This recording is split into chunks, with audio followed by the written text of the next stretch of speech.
வணக்கம் நண்பர்களே, நான் உங்கள் அன்பு சோனா ஹரிதாஸ். இன்றைக்கி மஞ்சக்காமாலை நிறைய பேருக்கு வருது. பிலிருபின் அதிகமாக இருக்குது. அதில் டைரெக்டும் இன்டைரக்டும் எதுவுமே வருது. SGOT SGPTன்னு சொல்லுவாங்க. ALT AST அதிகமாகிடுது. டோட்டல் புரோட்டீன் அதிகமாகிடுது. இல்லை அல்கலைன் பாஸ்பேட் அதிகமாகிடுது. இப்படி டெஸ்ட் எடுத்து கண்டுபிடிச்சிடுறாங்க. ஒரு சிலர் பார்த்தீங்கன்னாக்க ஸ்கேன் எடுத்து கண்டுபிடிக்கிறாங்க லிவர் எந்த அளவுக்கு டேமேஜாக இருக்குது. ஒரு சிலர் அதையும் தாண்டி கல்லீரலுக்குனே ஒரு ஸ்கேன் இருக்குது, ஃபைப்ரோ ஸ்கேன். அதை பார்த்தோன்னா நுணுக்கமாக ஒவ்வொரு திசுக்களும் எப்படி இருக்கின்ற வரையும் அந்த ஃபைப்ரோ ஸ்கேனில் லிவரை பற்றின முழு தகவலும் நம்ம தெரிஞ்சுக்க முடியும். சரி, இப்போ நான் என்னன்னா ஆல்கஹால் பிரச்சனையால் ஏற்பட்ட ஃபேட்டி லிவர் இல்லை நான் ஆல்கஹால் ஏற்பட்ட ஃபேட்டி லிவர், இதுவும் இல்லை குடிச்சு கல்லீரலே குட்டிச்சவராயிடுச்சு, கல்லீரலே கெட்டு போச்சு அப்படின்றவும் ஒரு சில வழக்கு மொழி சொல்கிறாங்க. நான் என்ன சொல்ல வரேன்னா, குடிச்சு கல்லீரல் பாதிக்கப்பட்டிருக்கு. நான் சொல்கிற மாதிரி சொன்னாக்க பாதிக்கப்பட்டிருக்கு. என்ன வருது? மஞ்சக்காமாலை இருக்குது, hepatitis B, hepatitis A, hepatitis C, இது மாதிரியான லிவர் சிரோசிஸ், இது மாதிரி பிரச்சனைகள் இருக்குது அப்படின்னா நீங்கள் எடுக்கிற மருந்து மாத்திரைகளெல்லாம் எடுத்துக்கோங்க. மருத்துவரை சந்தித்து அதுக்கான சிகிச்சை முறைகளை எடுத்துக்கோங்க. இப்போ நான் சொல்கிற இந்த வீட்டு வைத்திய முறை ரொம்ப அற்புதமாக கேட்குங்க. இப்போது கல்லீரலுக்கு பார்த்தீங்கன்னா கீழே நெல்லி இருக்குல்ல, அது ஒரு செடியும், அதுக்கப்புறம் அம்மன் பச்சரிசி இருக்குல்ல, அது ஒரு செடியும், சமூலம் அதனுடைய வேர், இலை, தண்டு, காய், பூ எல்லாத்தையும் எடுத்து கழுவி அரைச்சி மோரில் குடிச்சிட்டு வந்தீங்கனாலையும் 3 நாள் தொடர்ந்து குடிச்சிட்டு உப்பில்லா பத்திய கஞ்சி 3 வேளையும் 3 நாளாக எடுத்துகிட்டு வந்தீங்கன்னா ரொம்ப அற்புதமாக வேலை செய்யும்.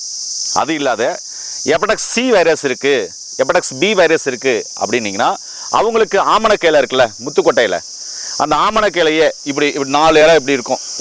ஒரு இலையை இப்படி பறித்து நுனி இலையை, அதாவது துளிர் விட்டு அதுக்கு கீழே ஒரு இலை இருக்கும், அந்த இலையை இப்படி பறித்து நல்லா கழுவி அதை அரைச்சி மோரில் கலந்து வெறும் வயிற்ற குடிச்சிட்டு 3 நாளும் உப்பு இல்லாத பத்திய கஞ்சி சாப்பிட்டு வந்தீங்கனாலையும் அற்புதமாக வேலை செய்யும்.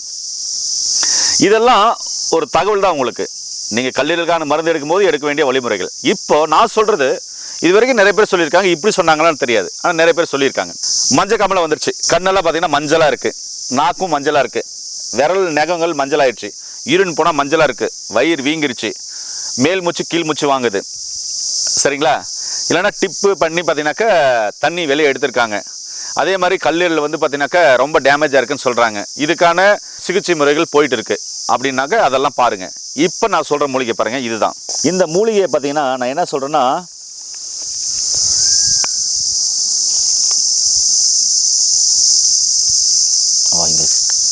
இதுதான் சோத்து கத்தாழைங்க.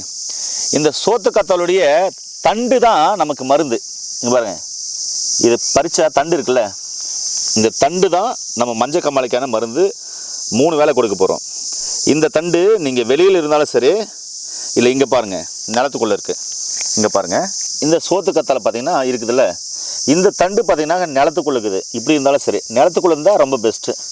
என்ன பண்ணுங்கள், இப்படி பறிச்சுக்கோங்க. பறிச்சிங்கன்னா பார்த்தீங்கன்னா இப்படி வரும். இப்போ இதையும் உங்களுக்கு பறிச்சு காமிக்கிறேன் பாருங்கள். இங்கே ஒரு சோத்து கத்தாழை இருக்குது, இதையும் நான் பறிச்சு காமிக்கிறேன். இப்படி வந்துடுச்சு. இதையும் பறிச்சு காமிக்கிறேன் பாருங்கள்.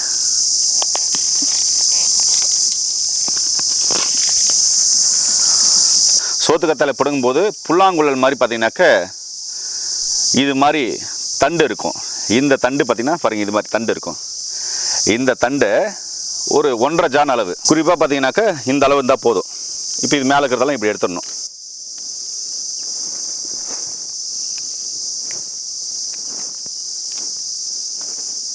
இப்படி எடுத்துட்டு பாருங்கள்,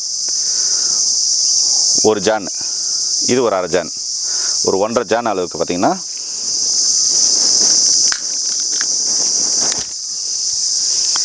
இதை நான் வீட்டுக்கு எட்டு போய் நெட்டுருவேன். இப்போ இந்த இதுவும் நான் வேஸ்ட் பண்ண மாட்டேன், நிலத்தில் கொண்டு போய் நெட்டுக்கலாம். இதை எடுத்துட்டு நல்லா கழுவிடணும். கழுவிட்டு சின்ன சின்னசா வெட்டி பார்த்தீங்கன்னா நல்லா பார்த்தீங்கன்னா நசுக்கணும். நல்லா நசுக்கி சின்னசா வெட்டி நசுக்கி ஒரு பாத்திரத்தில் போடணும். சின்னசா வெட்டி ரசத்துக்கு பூண்டு இருக்கிற மாதிரி இடிச்சிட்டு ஒரு பாத்திரத்தில் போட்டுருங்க. போட்டு 1 சொம்பு தண்ணி, மினிமம் ஒரு 1/2 லிட்டர் தண்ணி வச்சுக்கோங்க.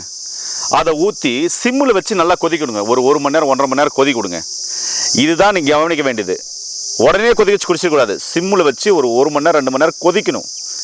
அப்புறம் இதில் இருக்கிற மருத்துவ குணம் ஃபுல்லாக அந்த தண்ணியில் இறங்கும். நல்லா தண்ணியில் இறங்கின பின்னாடி நல்லா கொதிக்கும் போகும்போது ஒரு கொதி 2 கொதி வந்துச்சுனாவே 1 ஸ்பூன் சீரகத்தூள் அதில் போட்டு 2த்தையும் கொதிக்க விடணும்.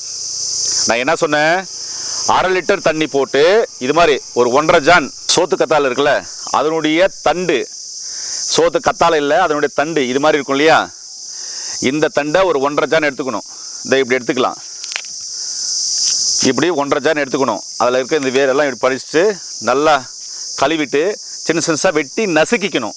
நசுக்கிட்டு அதை அப்படியே எடுத்து என்ன பண்ணணும், பாத்திரத்தில் போட்டு 1/2 லிட்டர் தண்ணி ஊற்றணும்.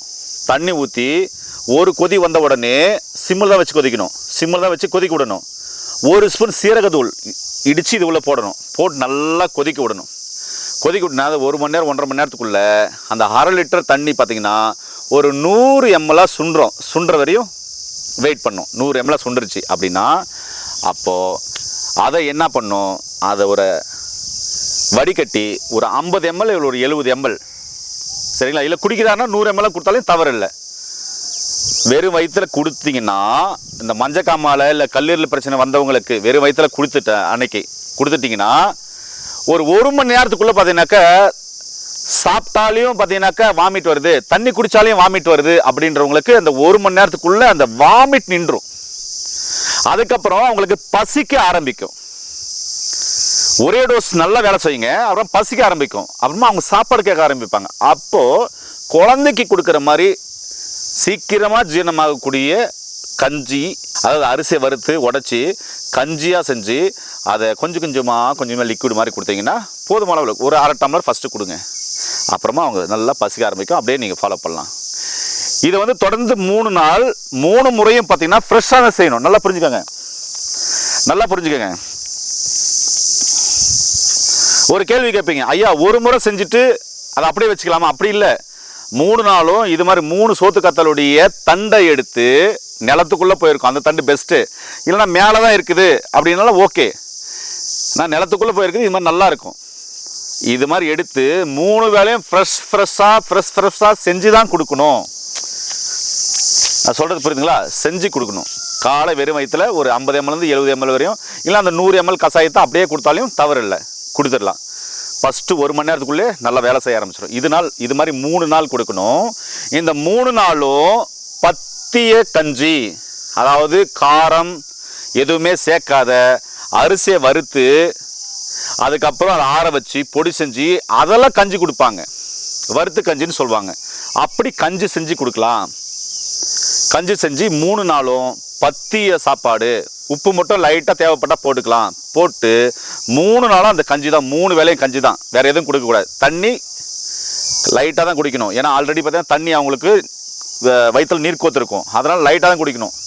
இல்லை தேவைப்பட்டால் அந்த கஞ்சிலே தண்ணி இருக்குதுன்னா போதுமானது.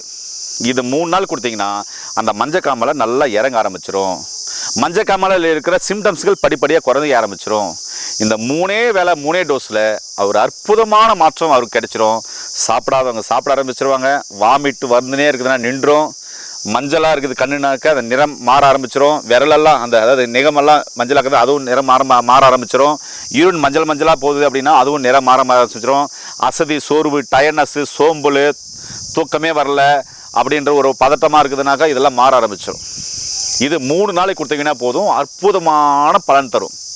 இது யாரெல்லாம் எடுக்கலாம் அப்படின்னா மஞ்சக்காமாலையால் பாதிக்கப்பட்டவங்களும் எடுக்கலாம், இல்லை லிவரால் பாதிக்கப்பட்ட எந்த பிரச்சனை உள்ளவங்களும் ஒரு 3 வேளை எடுக்கலாம், தவறில்லை. இதோடு சேர்த்து நீங்கள் எடுக்கிற மருந்து மாத்திரைகள் எல்லாமே நீங்கள் கண்டினியூ பண்ணிக்கலாம். ஆனால் இந்த மருந்து எடுக்கும்போது நீங்கள் காலையில் எடுக்கிறீங்க அப்படின்னு சொன்னால் மதிய வரையும் எந்த மருந்தும் சாப்பிடாமல் இருக்குது நல்லது. அதாவது ஒரு வேளை மட்டும் ஸ்கிப் பண்ணிக்கோங்க மருந்தை. அதுக்கப்புறம் மதியம் பார்த்தீங்கன்னாக்கா நீங்கள் நார்மலாக மருந்து மாத்திரைகளை எடுத்துக்கோங்க. ஆனால் கஞ்சி மட்டும் 3 நாளைக்கு கம்பல்சரி குடிக்கணும்.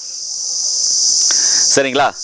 ஒருவேளை ஐயா எனக்கு மஞ்சக்காமலை இல்லை, கல்லீரல் பிரச்சனை இல்லை, கல்லீரல் பிரச்சனை வந்துருமோன்னு பயமாக இருக்குது அப்படின்றவங்க ஃபுல்லாக நான் வந்து ட்ரிங்க்ஸ் பண்ணே இருக்கேன், ஸ்மோக் பண்ணே இருக்கேன், இல்லை கஞ்சா அபின் ஹெராயின் பயன்படுத்தினே இருக்கிறேன், போதைப்பயில பயன்படுத்தினே இருக்கிறேன், எனக்கு கல்லீரல் பாதிப்பு வந்துருமோ அப்படின்றவங்களுக்கு வருஷத்தில் 3 நாள் நான் சொன்ன இந்த வழிமுறையை கடைப்பிடிச்சிங்கன்னா லிவர் தன்னைத்தானே புதுப்பிக்கிற வேலை செய்யணும், லிவர் நல்லா டீடாக்ஸ் ஆகிடும். சொல்கிறது புரிஞ்சுங்களா? பிரச்சனை இருக்கிறவங்களும் சாப்பிட்லாம், பிரச்சனை இல்லாதவங்களும் சாப்பிட்லாம். பிரச்சனை இல்லாதவங்க வருஷத்துக்கு ஒரு நாள், அதாவது வருஷத்துக்கு ஒரு முறை 3 நாள் சாப்பிட்லாம். பிரச்சனை இருக்கிறவங்க 3 நாள் சாப்பிட்டு அதுக்கப்புறம் நீங்கள் எடுக்கிற மருந்து மாத்திரைகள் எடுத்திங்கன்னா ரொம்ப அற்புதமான மாற்றம் கிடைக்கும். இதோட நீங்கள் கீழே நெல் எடுத்துக்கலாம், வெள்ளை கரிசலாங்கண்ணி எடுத்துக்கலாம், சரிங்களா, அம்மன் பச்சரிசி எல்லாம் எடுத்துக்கலாம். இதெல்லாம் எடுத்திங்கன்னா அப்புறம் ஆமணக்கிழை, அதாவது முத்துக்கொட்டையில்னு சொல்லுவாங்களே, கேஸ் ஆயில், விளக்கெண்ணெய் வருதில்ல, அந்த இலை எடுத்துக்கலாம். இதெல்லாம் எடுத்திங்கன்னா இன்னும் அற்புதமான மாற்றம் இருக்கும். இதெல்லாம் சித்த மருத்துவ முறையில் மூலிகையாக நம்முடைய முன்னோர்கள் பயன்படுத்தினது தான். எப்பவுமே கல்லீரல் சார்ந்த பிரச்சனை வரக்கூடாதுன்னா அதிமருத்துவம் சேர்த்து ஒரு சில மருந்துகளாக இருக்குது. அதெல்லாம் எடுக்கும்போது பார்த்தீங்கன்னா இன்னும் சூப்பராக அருமையாக வேலை செய்ய ஆரம்பிச்சிடும். அதனால் என்னன்றான், கல்லீரல் சார்ந்த பிரச்சனை இருக்குன்னா பயப்பட வேண்டாம். இது நார்மலாக நான் சொன்ன ஒரு வழிமுறை தான். ஃபஸ்ட்டு ஒரு 50 ml கொடுத்தீங்கன்னாவே நல்ல மாற்றம் இருக்கும் ஃபஸ்ட்டு ஒரு நாள்லே. அதுக்கப்புறம் 2வது நாள் ஒரு 50 ml, 3வது நாள் ஒரு 50 ml. இல்லை குடிக்கிறாரு கேட்குறாருன்னா ஒரு 70 ml, 80 ml, 100 ml கொடுத்தாலும் தவறில்லை. ஆனால் அதிகமாக தண்ணி அவருக்கு கொடுக்காதீங்க, போதுமான அளவில் குடிங்க. மீது அந்த கஞ்சிலே தண்ணி இருக்குல்ல, அதுவே போதுமானது. கல்லீரல் சார்ந்த அனைத்து பிரச்சனைக்கும் ஒரு அற்புதமான மூலிகை பற்றி நான் தகவல் சொல்லியிருக்கேன்னு நினைக்கிறேன். கண்டிப்பாக பயன்படுத்தி பாருங்கள். ஒருவேளை ரொம்ப சிவியராக இருக்குது, டாக்டரை பார்த்துட்டு இருக்கிறோம் அப்படின்னு சொன்னால் டாக்டரையும் பாருங்கள். உங்களோட பிரச்சனை ரொம்ப சிவியராக இருக்குது அப்படின்னு சொன்னால் நிறைய பேருக்கு பார்த்தீங்கன்னா பிஃபோர் ஆஃப்டர் ரிப்போர்ட்டோட லிவர் சிரோசிஸ் ஆனது கண்டிஷன் உள்ளவங்களெல்லாம் பிஃபோர் ஆஃப்டர் ரிப்போர்ட்டோட, ஸ்கேன் ரிப்போர்ட்டோட, பிளட் ரிப்போர்ட்டோட நம்ம நிறைய வீடியோக்கள் டெஸ்ட் பண்ணி வீடியோ போட்டிருப்போம். அதையும் பாருங்கள். ஒருவேளை உங்களுக்கு கல்லீரல் பாதிப்பு இருக்குது, மருந்து மாத்திரையில் எடுத்துருக்கேன், திருப்பி இப்படியே தான் இருக்குது அப்படின்றவங்களுக்கு கண்டிப்பாக கீழே போகிற நம்பர் கால் பண்ணிங்கன்னா படித்த பட்டதாரி மருத்துவர் மூலமாக இது மாதிரியான மூலிகைகளால் நிறைந்த மருந்துகளையும் ஒரு சில பத்தி முறை வாழ்வியல் முறை மாற்றி ஒரு சில மண்டலங்களில் நிச்சயமாக அதை ரிவல்ஸ் பண்ணிட முடியும். அதுக்கான மருந்துகளும் இருக்குது. அதையும் நீங்கள் ட்ரை பண்ணி பாருங்கள். என்ன நண்பர்களே, இந்த வீடியோ பிடிச்சிருந்தா எல்லாருக்கும் ஷேர் பண்ண மறந்துடாதீங்க. மீண்டும் இன்னொரு அருமையான பதிவில் உங்களை சந்திக்கும் வரை உங்களுக்கு விடைபெறுவது குடும்பத்தில் ஒருவனாக உங்கள் அன்பு சோனாரிதாஸ். நன்றி, வணக்கம்.